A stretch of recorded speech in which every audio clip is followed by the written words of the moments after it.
Good evening, everybody, and welcome again to the Borderline Podcast with me, your host, Andrew Willits.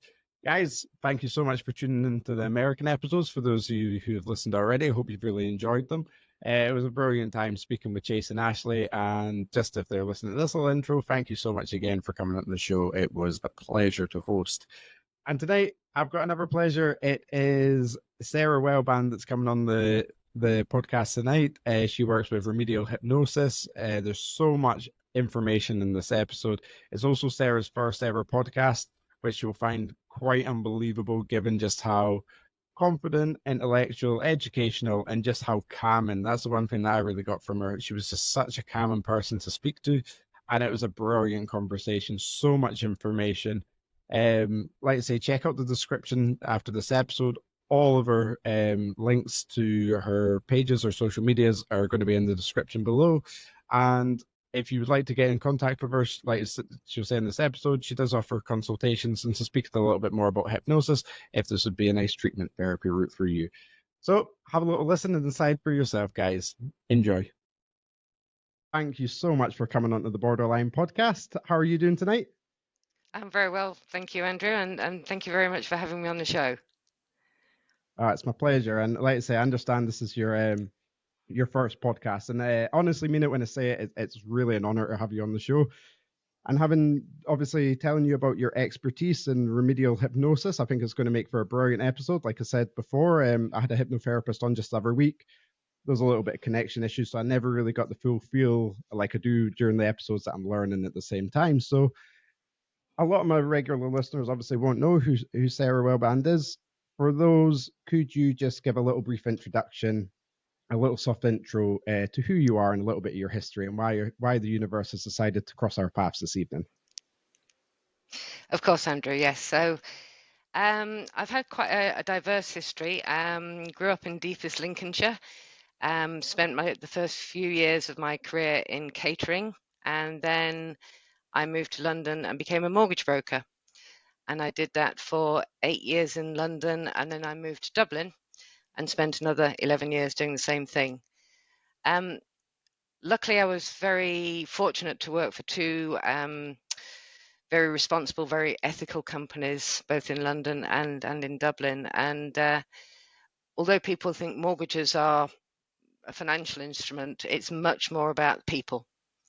So throughout my career, I've always worked with people, watched people, tried to understand why they're thinking the way they are, what makes them behave the way that they do. And I just find people really interesting. So in 2007, I decided to have a little bit of a break, and I loaded all my belongings and my dog into the back of a van. Well, the dog was in the front of the van with me, and moved over here to Portugal. I'd never been here before, apart from a week's holiday, which I'd won in a radio competition. So it was very much a leap into the dark, but I've now been here 17 years and I love it. It's an amazing country. So for a couple of years, I took a break, and then I met my partner, and I happened to mention that I'd always wanted a horse. So he said, right, it's been 40 years, let's get you a horse. And of course, you get one horse and you have to then get another horse to keep the first horse company. Then you have to get a third horse in case the other two don't like each other. So to cut a long story short, we ended up at one point with 10 horses, and we were doing trail riding and riding lessons, etc. But again, I thought there had to be a different way of doing things. So in 2016, we qualified as what's called equine assisted trainers or equine assisted facilitators, which is a bit of a fancy term, but basically horses are great educators. They're great at reading body language. They use reading body language to survive. And they can actually teach people how to behave. The very simple example I will give is if you have a 500 kilo animal that doesn't speak your language, and you can persuade it to walk alongside you without any accoutrements, without any ropes or whips or anything else. It just wants to walk alongside you because you've developed a relationship of trust and respect, then you can do the same with people. And it's amazing the effect it can have on people. And again, watching people and how they interacted with the horses, I just wanted to delve more into the human condition, the human mind. So COVID came along, and of course we had to put everything on hold. And I started studying CBT, cognitive behavioral therapy, just online at home. And I really enjoyed that. It made a lot of sense. And I qualified up to level 4. And I started working with clients. But the problem is CBT is great. It works if it's delivered correctly, if people understand it. But there are two issues. One, it does have to be delivered correctly. And secondly, the person receiving it has to do an awful lot of homework. You have to do a lot of self-study, self-analysis, and an hour a week with a CBT counselor therapist is not going to do any good unless the person has got the time and commitment and willingness to put the time in themselves. And that's often why they seek therapy, because they don't have those resources. So as part of my my studying, I watched a TED Talk by a guy called Tim Box, and it's called How Not to Be Anxious About Anxiety. And it was an absolutely fascinating TED Talk, and I looked him up and found out what he did, which he calls mind coaching or remedial hypnosis. And I got in touch with him and started training. So I qualified in January 2021, so just over 3 years ago. And then the following year, I did a further course to be a workshop practitioner, which means I can do group practitioners. So I've been working in this role now for 3 years. Absolutely love it. It's amazing the way that you can change people's lives in 3 or 4 sessions. It always surprises the life out of them. It doesn't surprise me necessarily anymore, but it's incredibly effective, and it can be absolutely life-changing.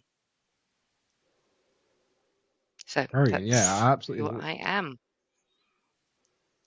Yeah, that was really well, nicely put. I really liked how you spoke about obviously the behavior between animals and humans. A little bit of Mm. background on myself is I'm actually animal biologist by training, by Okay. education, and now Oh, I'm wow. obsessed with human behavior. So I can definitely see how those two align. And I massively agree on what you're saying about CBT. When I first started my anxiety, my mental health journey, that was the very first thing that was offered to me when I first started. I thought it was brilliant because it was my first course of treatment, and your first course of treatment's always, you always feel that you're getting a good benefit out of that because you're making a small change in your life. But Yeah. very quickly, I started to realize CBT just was not doing it for me. It was good to Mm. practice the breathing techniques. It was good to become more self-aware, but I totally agree with what you're saying. It's just sometimes not enough. No, So obviously, then you turn to remedial hypnosis. So could you just tell us a little bit about remedial hypnosis and obviously what the main difference is that between typical types of other types of hypnosis, I should say?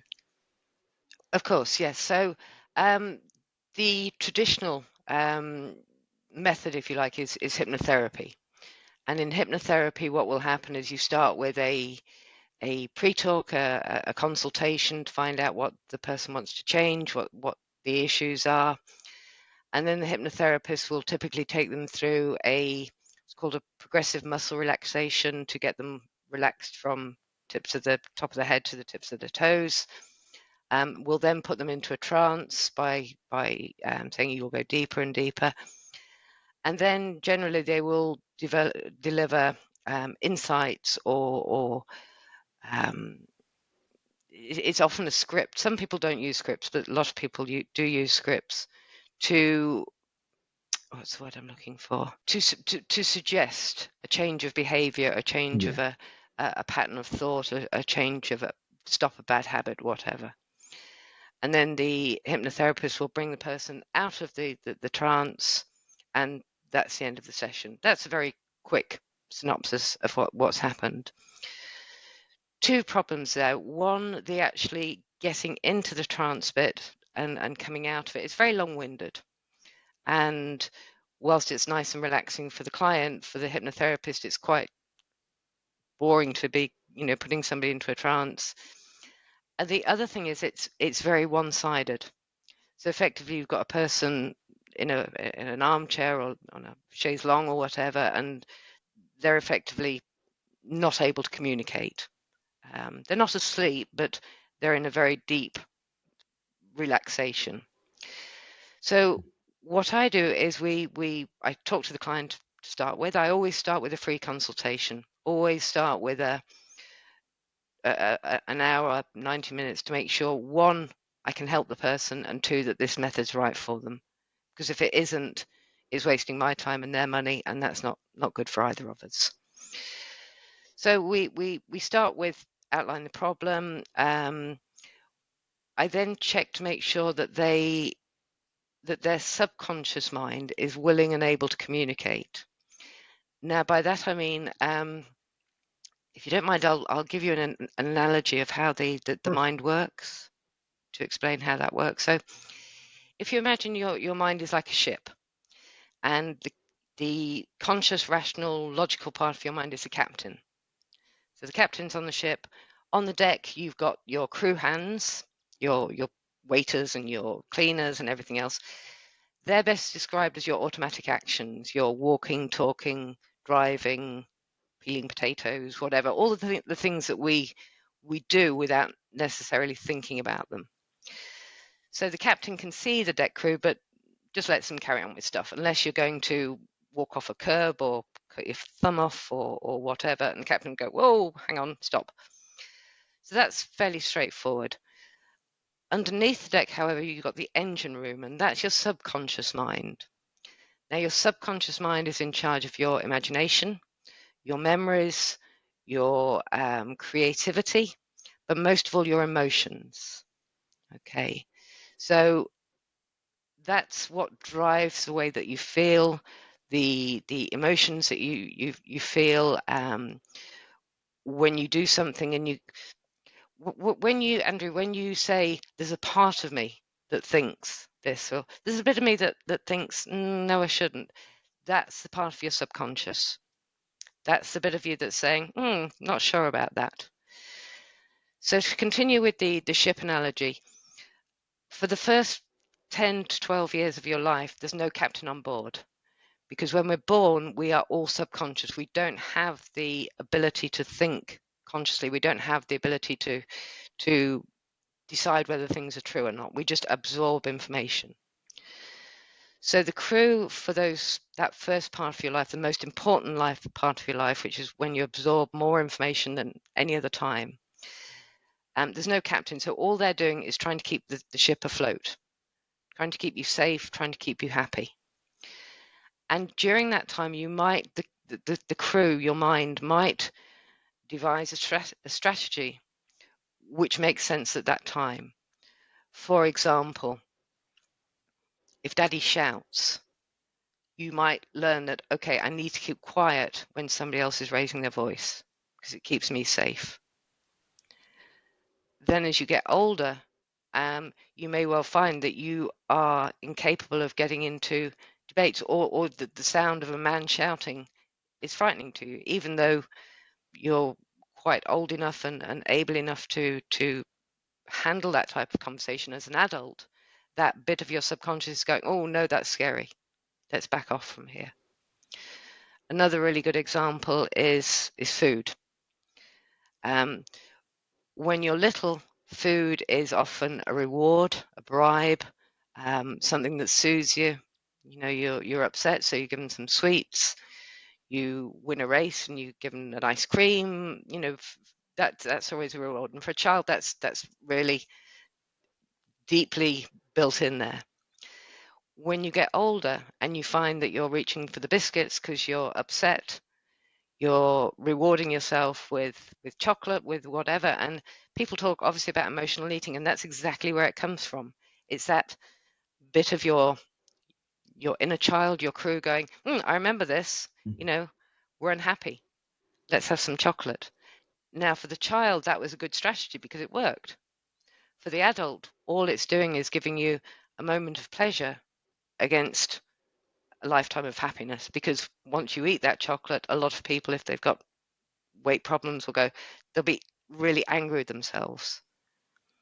So the strategy of a child is not the strategy of the adult. So that's the background as to how the mind works. So what we want to do, and the reason why CBT and a lot of other talking therapies aren't as successful as they could be, is that the therapist and the client are talking with their logical minds. They're not going down into the subconscious, which is where the problems lie. People say, logically, I know I shouldn't be afraid of spiders. Spider's not going to hurt me. But there's a part of the subconscious went, hang on, Granny screamed when she saw a spider. Granny must always be right. Therefore, we've got to have a fear of spiders. And I'm not taking any of that rubbish from you about spiders are okay. So what we need to do is talk to that part of the subconscious. We call it parts therapy. And what I will do is quite literally ask the subconscious to move a finger. So I'll have the clients put their hands on a cushion or on somewhere where I can see them if we're on Zoom, which we mainly are. And I'll simply say to the subconscious, could you move a finger or a thumb? Now, if they go like this, I go, hang on, you're doing that consciously. And they go, yes, you told me to move a finger. I said, no, conscious mind can go and play with the fairies for a while. We want to talk to the subconscious. So what will happen is you'll get a tiny little movement of a finger. And I'm not going to swear, but when the client says, wow, that's weird, I didn't do that, then I know I'm talking to the subconscious. Because if you think about it, the subconscious is moving our bodies all the time. If you knocked over your cup of water next to you at the moment, your subconscious would grab it before your conscious mind had even registered the fact it was falling. So the subconscious doesn't know until this point, but quickly realizes that they can actually communicate directly, independently of the conscious mind. So what I will then do is quite simply ask the part of the subconscious that's blocking the client's happiness or using a strategy that is no longer helpful to come forward. And I simply say, did you know that what you're doing, you've been doing it great because you were always very kind to the subconscious. They're always trying to do the right thing. But what you're doing isn't working anymore and it's not helpful. And would you mind just stop doing it? And 9 times out of 10, the subconscious go, oh, okay, yeah, I'll stop. And it is very often literally as simple as that. You're doing this, you don't need to do it anymore, it's not being helpful anymore, it's not making the person happy, which is, don't forget, the subconscious is all about happiness and safety. And it goes, oh, all right. And you just say, can you please change the thought patterns? Yep, done. And the client opens their eyes, and they normally have their eyes closed, although they're awake, and goes, whoa, what's going on there? Okay, Andrew, the dogs have just started barking. Can we just, I don't know It's whether you okay. want I to can edit hear that them. out. It's fine. Just keep on going. It's All right, yeah. I'll just okay, scrub down okay, the sound. all That's all right, right. okay. That's all right. They're just being moved, dragged out of the way. It's all So that in a nutshell is that. So we it's not just one session. So we do the introductory, the initial consultation, and during that initial consultation, I always test to make sure that the subconscious can communicate, because about 20% of people can't, through no fault of their own. It just doesn't happen, just doesn't work. And B, to make sure that the subconscious is, to use a ship analogy, on board with making changes. And again, probably 95% of the time they are. And even if I say, will you work with me? And it goes, no, we can still work together because there will be a good reason why the subconscious is worried about changing or unsure about changing. So that, in a Yeah. nutshell, is what we do. I do 3 sessions. So four sessions: initial consultation, the first session, which is where we do the majority of the work, and the second and third session are basically just to reinforce the changes, make sure everything's okay, everything's working okay. In the last session, I actually teach people how to do the changes themselves, how to speak to their own subconscious so that they don't need to come back to me, which is a bit strange. But actually, once they know the technique, they can say, okay, I'm not very happy about this, and they can literally chat to their own subconscious. It's brilliant. Wow, that is fascinating. Really is fascinating, and I love I absolutely love the ship analogy and the way that you explained that.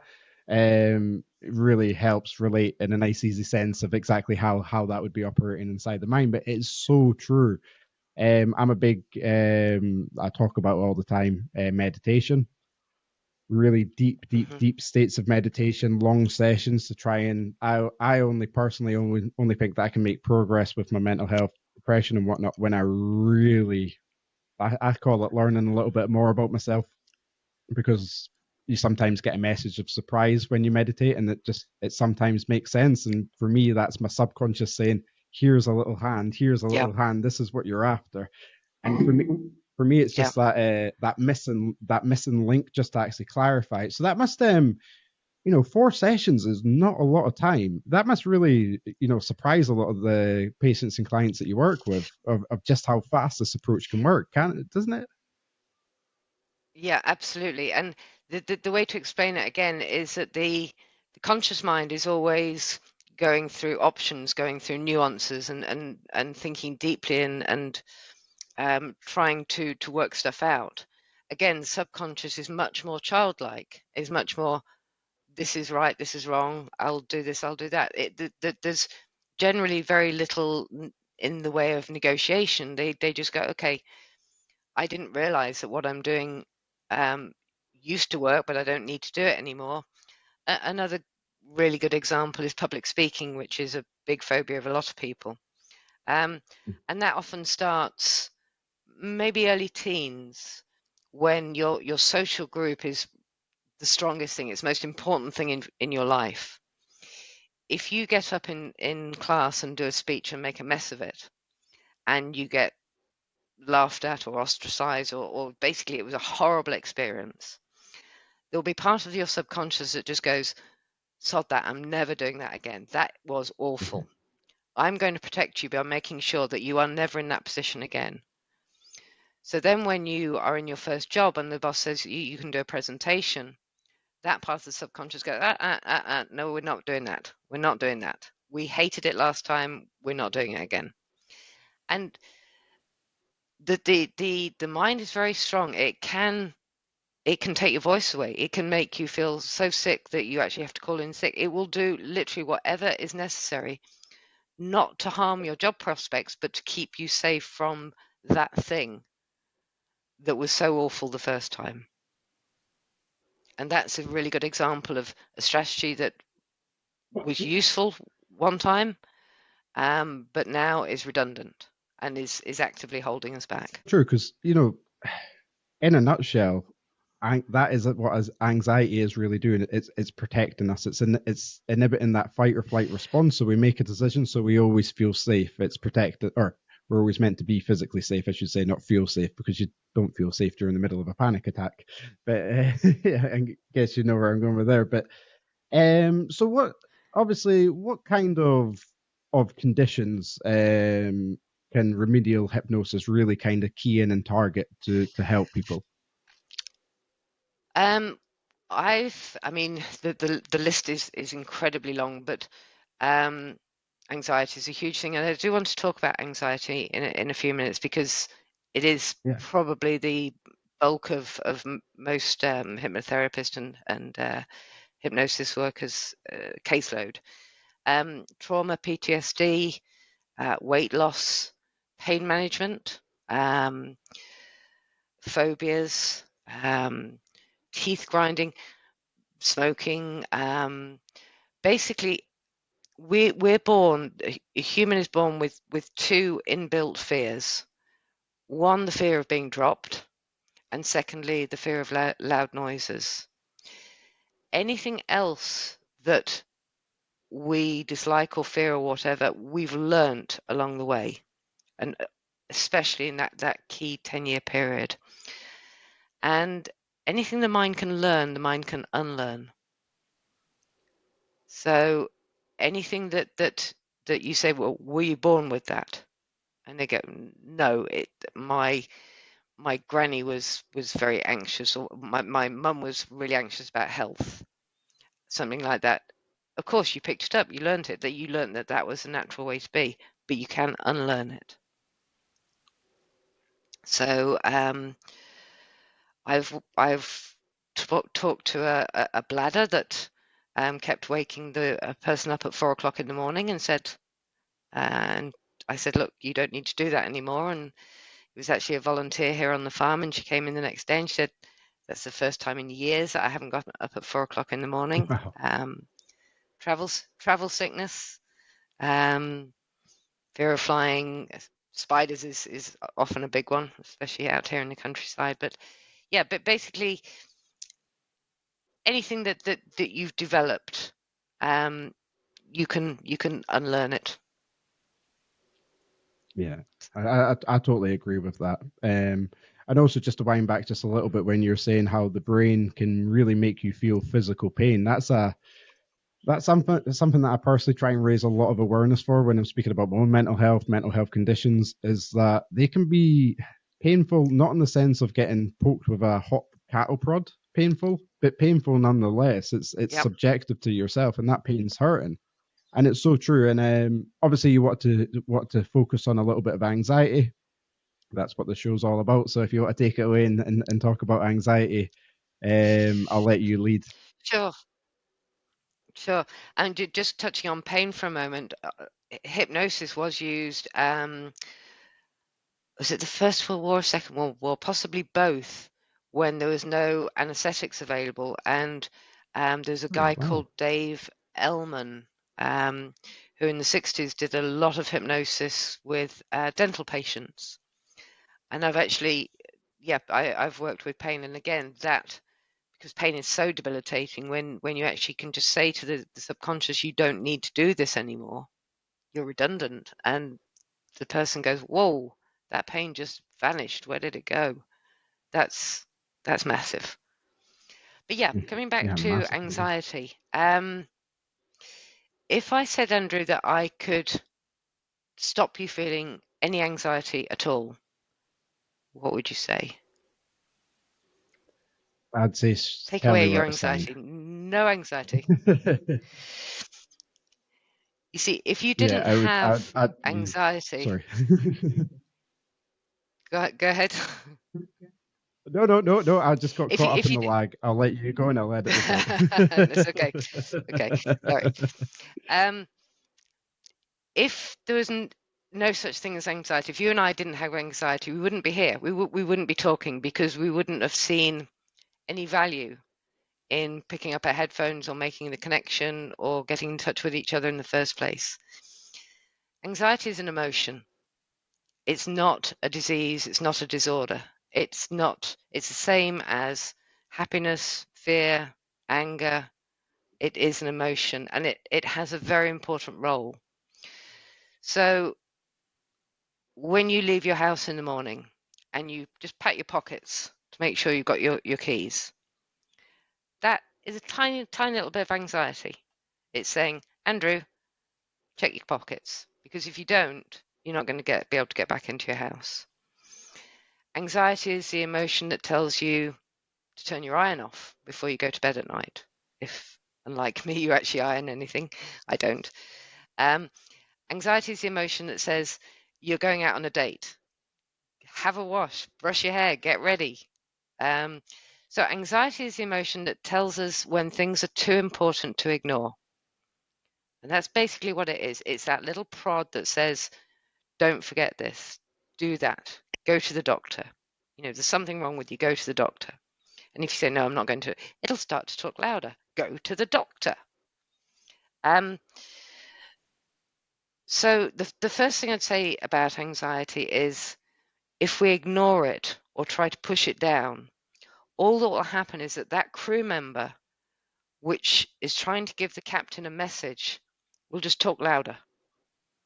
And will just talk louder and louder and say, you are not listening to me.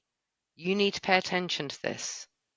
And that's when people go, I'm trying to forget about this thing that I need to do or this bill that I need to pay. And it just keeps coming back, coming back. Well, that's because anxiety is doing its job. Now, that's fine if anxiety tells you to do something or to not forget to do something or whatever, and you do it, then on a scale of 0, which is nothing, and 10, which is complete panic, you should be bubbling about a 1 or 2.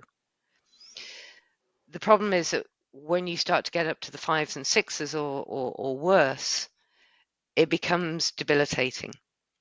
And that can happen for several reasons. One, if anxiety is telling you to do something that you can't do. So, for example, you need to pay that bill. I don't have the money. You need to pay that bill. I don't have the money. So that's when anxiety can become, it's not being helpful anymore. Or if anxiety is telling you something that's incorrect. And the analogy we use here is if you have a child and the child starts screaming in the middle of the night, Mum, Mum, Mum, there's a monster under my bed. You don't run into the room, grab the child in your arms, run out into the street, calling the army and the police saying there's a monster in my house. No, you say to the child, it's all right. Mum's here, Dad's here. There's no monster. It's okay. Because again, anxiety doesn't have the intellect that the conscious mind does. The subconscious doesn't have the intellect that the conscious mind has. So it can get things wrong. It can say, don't walk next to that cliff, or don't do this, don't do that. And you can say, actually, no, I'm the adult here. I'm in charge.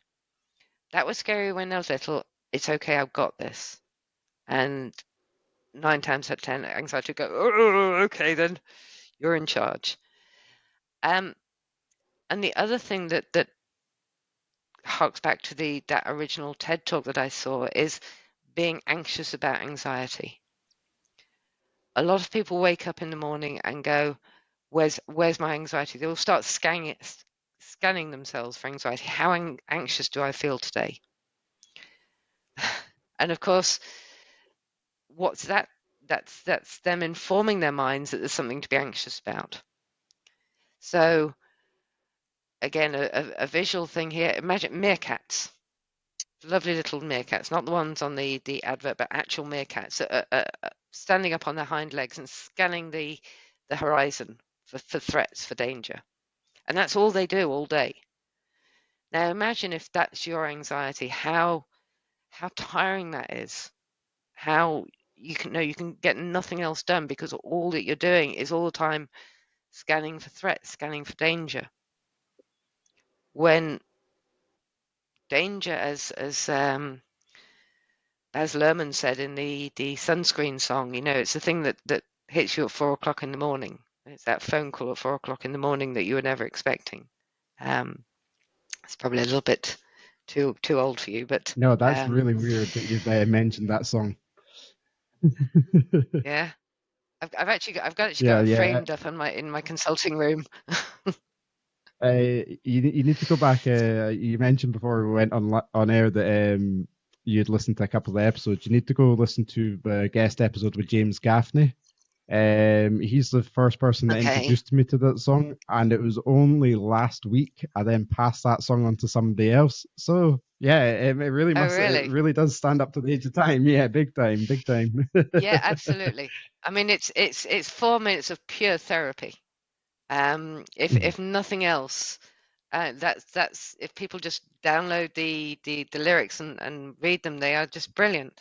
But yeah, so getting anxious about anxiety, and so you've got the meerkats and they're forever looking at. And what I can do is say to the subconscious, look, guys, you're not helping. you need to dial this down. You need to just relax. You just need to, the person, Andrew, for example, is perfectly capable of looking after himself. He will let you know if he's being attacked by bears and we need to run, or if something, if we're being threatened, he will let you know. You do not have to be continually looking for threats. And again, the subconscious is happiness first and safety last. And that's because there are a lot of things in life that are not safe that make us very happy. Horse riding, jumping out of aeroplanes, skiing, Formula One, motor racing, lots of things that people do which are intrinsically dangerous, but it makes them very happy. So the happiness overrides the safety aspects, safety concerns. So yeah, anxiety is a great one. The other thing that I really like working with, which seems quite weird to say it, is trauma. Because trauma very often has a specific starting point. So when something traumatic happens to a person, a part of their crew, a part of their subconscious is assigned to figure out exactly what happened for the express reason of making sure it never happens again. And so that part will go, okay, what on earth happened? Now, if you can say the other driver was drunk, or I didn't realize I'd left my slippers on the stairs and that's why I fell down the stairs, or there was a rational reason, that a good explanation for the accident or the incident or whatever, then that part of the subconscious can go, okay, that's fine. We don't need to worry about it. But a lot of things are just incredibly random. Things just happen. Life just happens. Mm-hmm. Or the people or the person involved in the trauma, in cases of abuse often, isn't able or willing to explain what happened. So what the subconscious is doing is desperately trying to find a solution. It's going around in a hamster wheel, flashbacks, memories, constant thoughts. What happened? What happened? What happened? Was I responsible? Was I involved? Could I have done something different? Could I have stopped it? And that process is awful for the person concerned, and it feels like their mind is acting against them. But the mind is saying, I need to know because I need to make sure that it doesn't happen again in the future. And again, what I do is simply talk to that specific part, ask that specific part to come forward and say, look, if I gave you a jigsaw puzzle that would explain what happened, but half the pieces are missing, you would never make that picture. You would never be able to complete that picture. It's simply impossible. And there will never be an answer to this issue. You will never find a solution. And at that point, that part of the subconscious, that crew member will just stop, because they will only keep looking for an answer if there's possible to be an answer. And if it's just one of those things, it's just one, there will never be a solution, then it goes, I will stop. And I had a client, a person who had had several traumatic things happen within a very short period of time, all unconnected. But so she was getting multiple flashbacks, multiple memories, and we went through them one by one, and they were all just complete bad luck, or other people doing things that other people really shouldn't do. And she came back the next week and she said, they're still there, but it's like they've been covered in oil. And every time I reach for them, every time I try to grasp them, they just slip out of my fingers. They can't hurt me anymore. So it doesn't wipe the memory of what happened. It doesn't stop it being there, but it stops the emotional connection. Because a part of the subconscious which was triggering that emotion has said, there's no point, and all I'm doing is hurting the person by keep searching. So that is a really satisfying part of what I do, because trauma is so horrible, and it is normally incredibly easy to deal with, very quick to deal with. So that's great. Like you say, that must be incredibly rewarding when you see the benefit of it happening first time. I was just going to ask you there. Obviously, you'd mentioned earlier a lot of your sessions are done over Zoom. Do you see any Yes. difference in results between online sessions versus real time sessions, or is the techniques when once applied get the same results? Um, it's funnily enough, it's actually easier by Zoom because people are in their own homes, they're in their own surroundings, they're more comfortable, they're in control. If at any point they it's never happened to me, but if they just didn't want to proceed, they can just close the computer or hit the off button. So plus the fact from a practical point of view, I normally have dogs trying to get involved in the therapy sessions for anybody who visits me here, which is I actually had somebody once, and the dog was lying on the lap, and she was doing the finger movements on the dog. The dog was snoring on her lap. Not very professional, but neither of them seemed to mind. That was memorable. Whatever everybody's comfortable with. Exactly, No, exactly. that's really So cool. It's yeah, really cool that you and get obviously really good results over Zoom. yes, again, because the person is awake. What normally happens, just from a practical point of view, we angle the camera down, so I can't actually see the person's face. All I'm watching is the fingers. So whether they've got their eyes open, they're watching, or whether they've drifted off. Some people, quite interestingly, sort of self-hypnose. They when I start speaking and I have this weird hypnotic voice when I'm it's really weird. I don't mean to do it, but when I'm talking to the subconscious, my voice changes. It's but yeah, they seem to just go off into their own world. Yeah, Yeah, to be honest, it's equal. I would say it's probably easy. And again, I'm in a very rural part of central Portugal, so there's not that many people excuse me, actually physically around here. your soothing voice has got to be better than Chakra Man. I've got on my Spotify meditation playlist. The voice is just mind numbing. It's not helpful whatsoever. Yeah. um, how is obviously you live in Portugal. I'm just going to just go slightly off topic, away from hypnosis a second. Mm. And how is mental health viewed on continental Europe? Obviously, you've stranger to the fact that back home in Britain we call it a crisis. I spoke to, like I told you earlier, spoke to a couple of Americans last week. They named their health current affairs of mental health as a crisis. Is it as bad? Is it the same on the continent? I to be honest, I can't speak to mental health because I've never had to use the mental health services here. I do know a friend of mine who had a crisis, and an ambulance was with him within 5 minutes. I mean, he wasn't, yeah, Wow. he was in quite a bad way, and he was whipped off to hospital. But in terms of general medical health, um, if I go to my local hospital, I expect to be normally seen within 30 minutes for anything that, but What?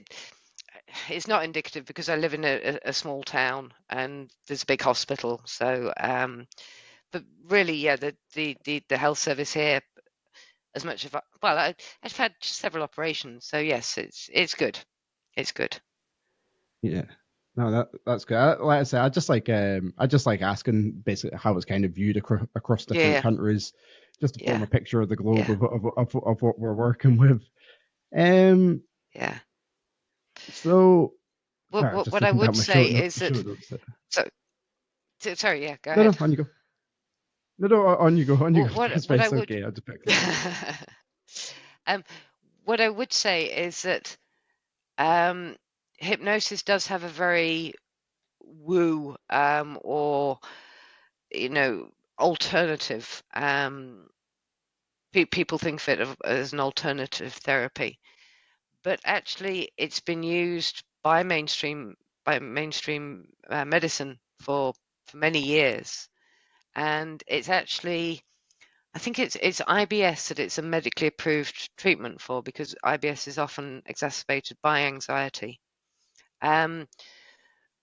But with things like remedial hypnosis, and I say I trained with Tim Box using the control system, and there are lots of practitioners around in the UK and Europe and America and Australia. We all use the same technique, that there's no trance, it can be done remotely, and we all do that initial free consultation. And the best thing about that is, even if you decide not to go ahead, even if it doesn't really work for you, you'll have got more information at the end of that hour or 90 minutes than you started with. So it's not a waste of time. It's always worthwhile just having that initial conversation.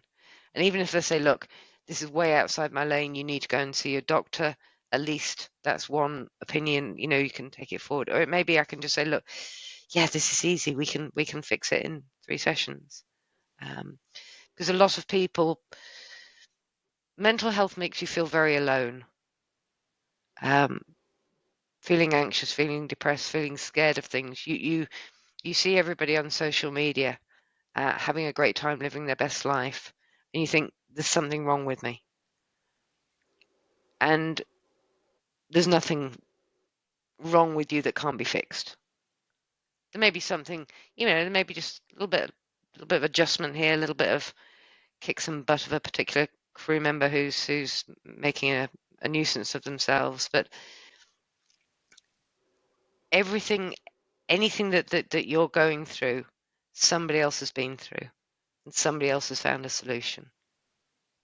Now, I'm not saying remedial hypnosis will deal with everything, because it won't, and there are 20% of the population who just won't respond.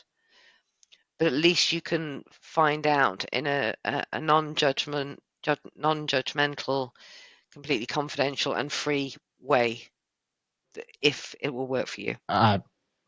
Massively, you kind of got that thing in my stomach when you're like, when you get that topic of relation and the words that you said, that nothing's a waste of time. That's something that I really try and echo and resonate out to people, is that when you're working on yourself, even if you don't get the answers that you anticipated, that is not a waste of time, because you've still learned a little bit about yourself. And when Yeah, you go on a journey of self-acceptance and self-awareness, you have to be open to the fact that you might come across bits of information that maybe you're unexpecting, maybe don't they throw up the yep, answers that you quite envisioned, and it's just part of the process. It's part of that, is what self-acceptance is.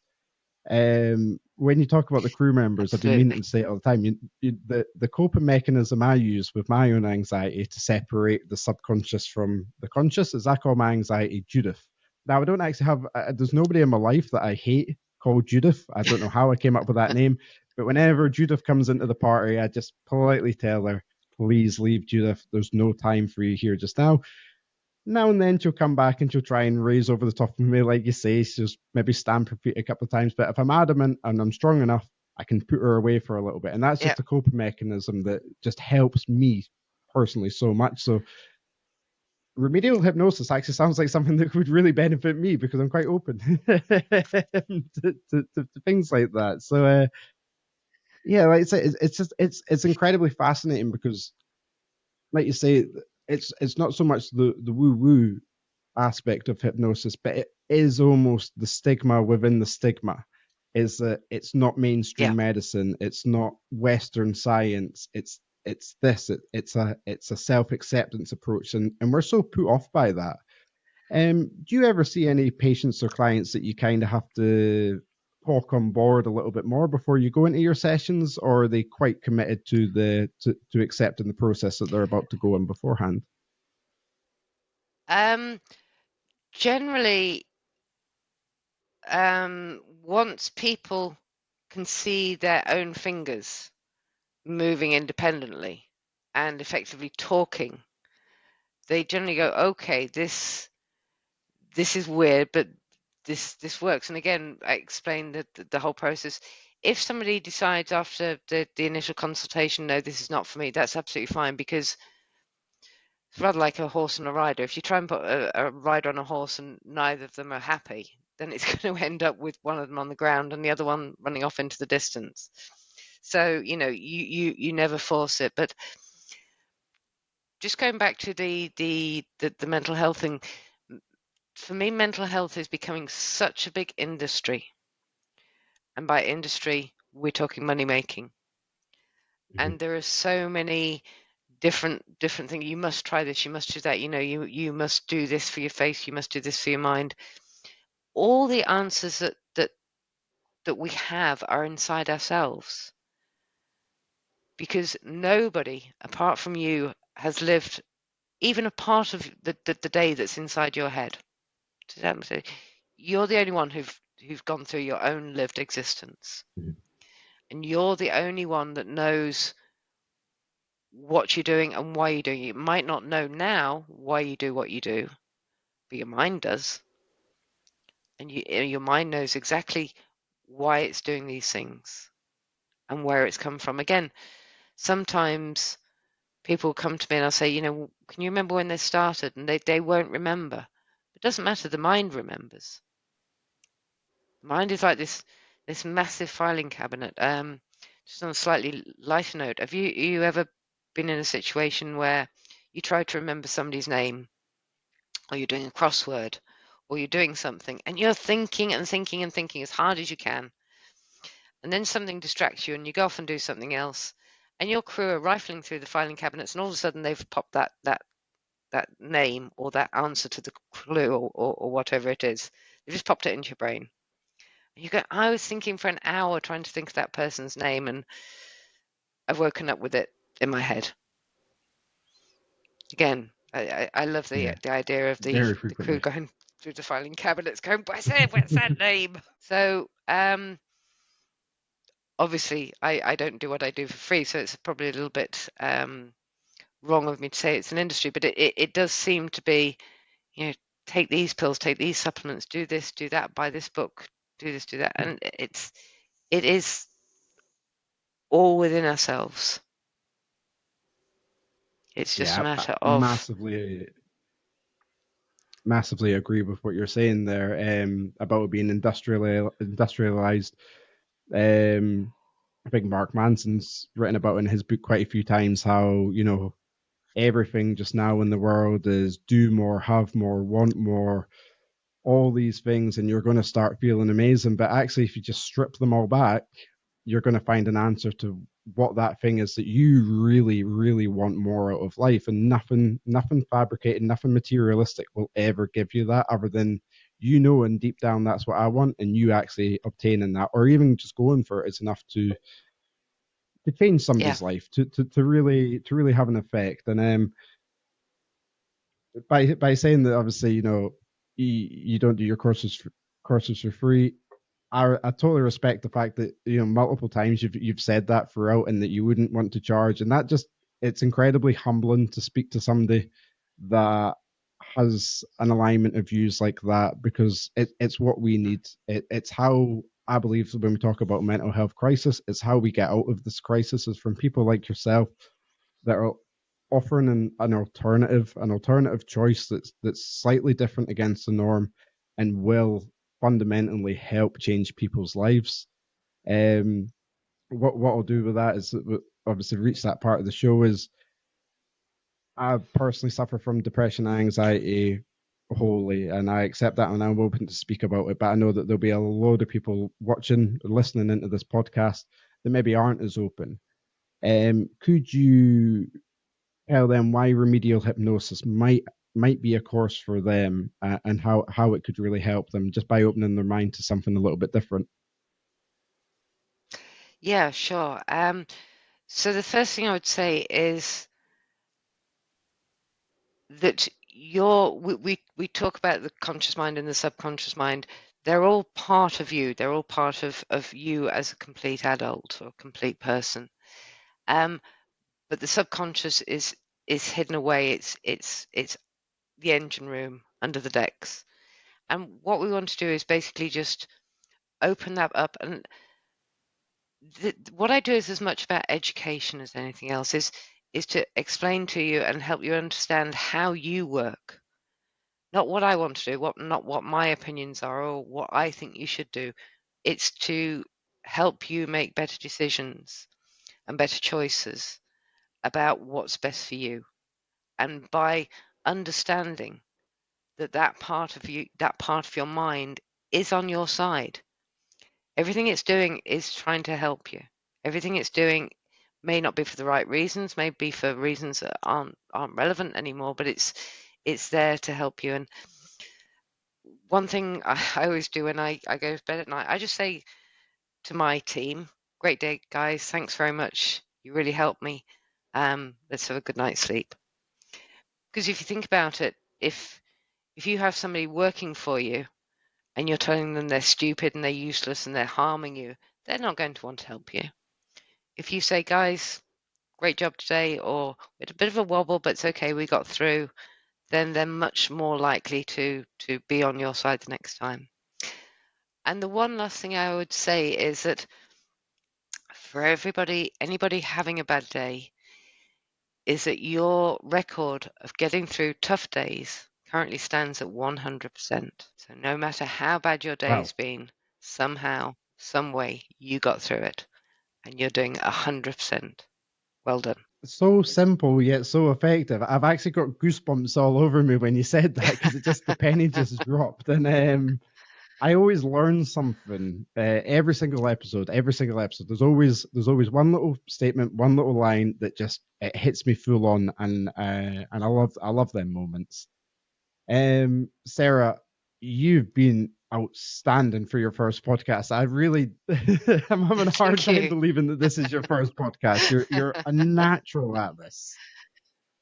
Thank you I so much, just Andrew. obviously That's say, really kind of you. oh no, no, I really mean it. Like I said in emails and that, I'd love to have you back on and just to talk a little bit more. You're very easy to talk to and very, very intellectual and educational as well. And this has been the fastest hour I've had in a long, long, long time. That's no disrespect to any other podcast guest. It's just that I've been engrossed by this one. This is right up my street. Uh, Sarah, Brilliant. from Thank you. messaging me and organizing this podcast and booking yourself in really fast and now doing the episode. Just thank you so much. Honestly, it's been an absolute pleasure having you on the Borderline podcast tonight. So thank you. Brilliant. Thank you so much, Andrew. And yeah, look forward to speaking to you again. Yeah, definitely. We'll definitely have you back on in the future. There's no doubt about that. Well, guys, that's it for tonight's episode. I'm sure this has been an absolute banger for you. There's so much information in this one, so many good messages, and as always, what I'll do is I'll put the links in the episode description at the bottom. If you'd like to get in touch with Sarah and finding out a little bit more about how remedial hypnosis might help you, then you have the evidence firsthand that Sarah is exactly where I'd be going if I need to if I need to get hypnotized. Put it that way. You've been absolutely amazing. So thank you again. Thank you so much. And from Sarah and myself, Andrew Willix, this has been the Borderline Podcast. Good night. Good night.